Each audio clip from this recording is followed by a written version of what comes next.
Ok, donc nous voilà sur Blender, donc je vais tout supprimer et je vais ajouter un plane.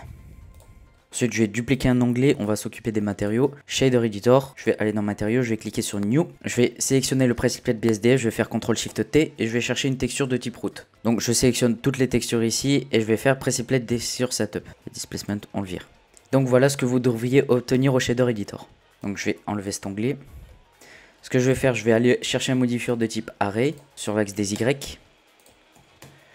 Et je vais le dupliquer. Je vais aller dans Edit Mode, je vais le scale un peu, donc SY.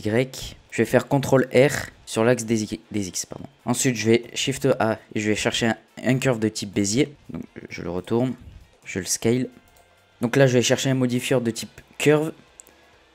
Et le Curve Object, ça va être mon Bézier Curve. Donc ensuite, là, je vais revenir placer ma route. Donc pour l'instant, on a des virages, c'est bien. Et donc là, pour avoir notre forme de la route, il va falloir modifier le Bézier Curve. Donc là, je vais aller dans l'Edit Mode en sélectionnant le Bézier Curve.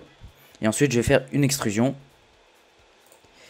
Après, je peux faire une rotation, une extrusion, encore une rotation si je veux.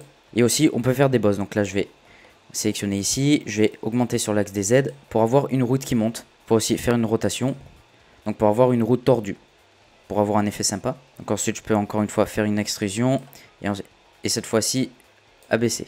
Et on peut le scale pour avoir un effet un petit peu plus fluide. Scale ici, scale ici.